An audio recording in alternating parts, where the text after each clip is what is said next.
Hello, beautiful people. So you're probably wondering why my business is called Elevate Life Counseling instead of life coaching.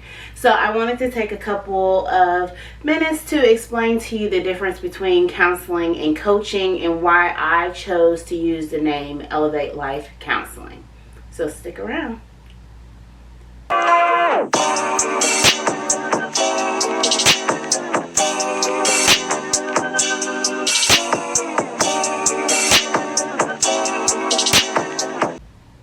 So let's get into the differences between coaching and counseling and also the similarities.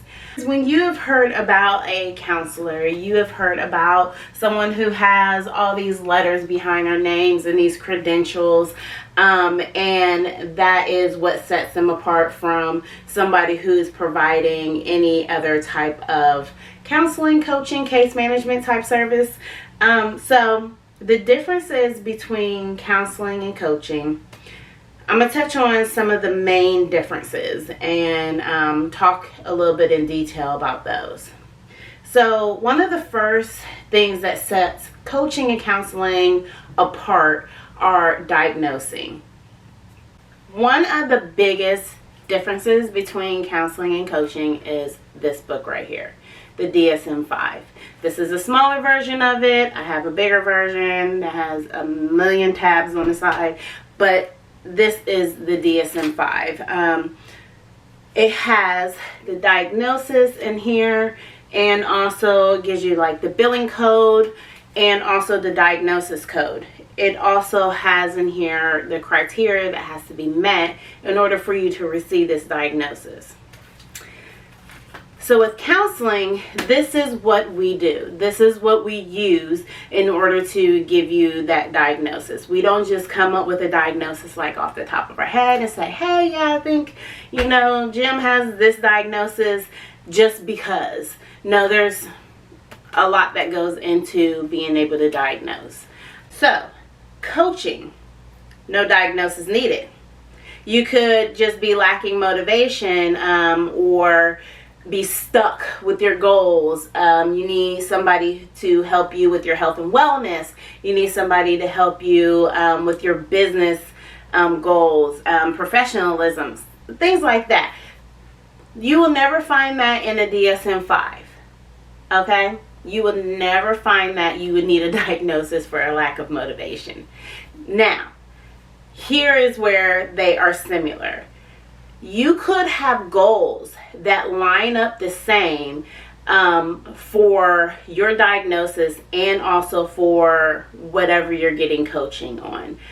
And that is because your goals are established and then you have objectives to meet those goals. And those objectives could help you accomplish those goals, which could also help you in reducing your anxiety, your depression, your adjustment disorder. Like it can help. Grief. These objectives that could be similar to what coaching is, your goals, are the similar component of counseling and coaching. Another difference between counseling and coaching is who pays for this or how does it get paid. Your insurance gets billed based off of whatever your diagnosis is. Not that it bills at a different rate. It's just that there's a billing code there that tells your insurance that you have this diagnosis. And then after that, you might have to pay a copay depending upon your insurance. It just all depends. So check out your insurance. If you are getting counseling or you want to get into counseling, check your insurance to see if you have to pay a copay, because most of the time people have to pay a copay. You also have a limited amount of sessions that you could be offered, and those sessions are determined by your insurance, because your insurance, remember, it's a business, and they say, okay, well, after so many sessions, after 6 sessions, we're going to come back and review this to see if you still meet the criteria or you still need to receive counseling. We still need to pay for it, basically. So you you are under that constraint of your insurance. Now, as far as coaching is self-pay. So you can have as many sessions of coaching that you want. However, your packages are set up by your coach. Those determine like how many sessions you have, how much interaction you have additionally with that person, if there's any like programs or any classes that your coach offers. All of that is discussed within your package that you pay out of pocket. With counseling, we are governed by a board. So we have a state board here in Ohio that we have to follow ethical guidelines and also follow like normal practices. Things that we have to do in order to keep our license. There's a certain amount of CEUs we have to get every 2 years. There are certain types of CEUs that we have to get. We have to follow those guidelines in order to keep our license. As far as coaching, there is no governing board. There are no guidelines. With coaching, you have someone who can come from any walk of life and get into this coaching arena and coach you on whatever they feel like they specialize in. So there is no governing board with coaching. Counseling, a lot you'll hear someone say scope of practice. So a scope of practice is what that person specializes in or that person is really good at. So, but I would say that trauma is my baby, and so is addiction. Those are the two things that are really close and dear to my heart. I have also worked with women, men, children. I just came from a school-based practice working with kids with mental health, so I can do that, all age ranges, demographics.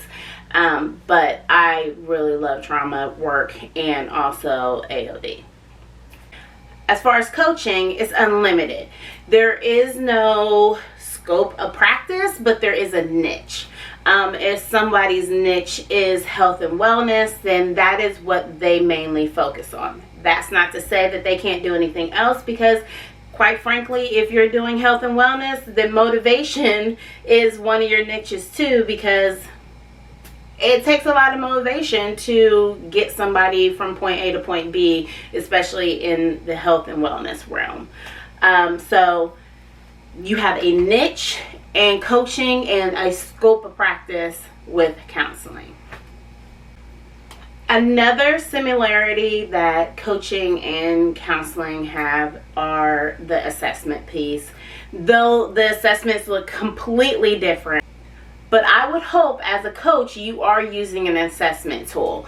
So for counseling, the assessment tool will hit on some of the criteria to meet for the diagnosis. For coaching, it is more so what the person's goals are and what they would like to achieve. I do a motivation coaching tool because motivation in any arena, I use it in counseling as well. If you have a lack of motivation, that's something that we have to get past first, and identify what it is that's going to motivate you from getting to point A to point B. Another similarity is professionalism. I don't know if I have to talk about that anymore, because if you're paying your money to go see someone and they don't meet your professional requirements, then you need to reevaluate who you're seeing, and that is a personal choice. So the professionalism is based off of how you think somebody should be in a professional arena. For you, it's all subjective. Last thing that I think is a very important thing to mention is ethical boundaries and ethical guidelines. So in counseling, we have a code of ethics that is outlined for us, what we have to adhere to, the guidelines that we have to stay within, And we also have that board that governs all of it. And if we come up with an ethical violation, then we have to go in front of the board, yada, yada, yada. As far as coaching, there is no board. There are no guidelines. However, ethics is something that everybody should have. Like, there's a professional ethic, like, obligation that you should have to your business. So if you don't have that, then you might want to think about that. So why did I choose the name Elevate Life Counseling? So at this point, I would hope you understand that I am a licensed social worker, and I am also a licensed chemical dependency counselor. So that's where the counseling comes into play. I can do certain things underneath my license, my scope of practice, that a regular coach cannot do. So why did I choose the name Elevate Life Counseling? I chose that name simply because everything that I told you about the counselor and everything I told you about the coach, I want to meet it in the middle.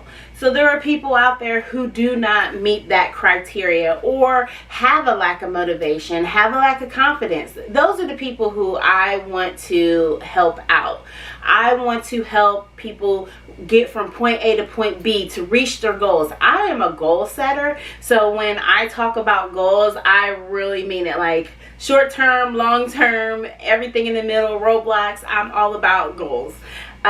So I want to be able to help an individual who doesn't necessarily meet the criteria for counseling, but can definitely benefit from coaching. So that's why I named my business Elevate Life Counseling, because I want to be able to help everyone. I don't want you to be limited by what your diagnosis is, or I don't want you to be limited by having to meet a diagnosis in order to get help, because I have seen that before, where someone takes matters into their own hands and does something in order to get the services that they need. I don't feel like we need to do that.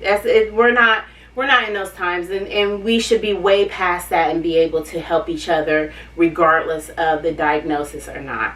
I want to be that middle ground that help between the coaching aspect and the counseling aspect, and then just melt them into one. So that is why I named my business Elevate Life Counseling.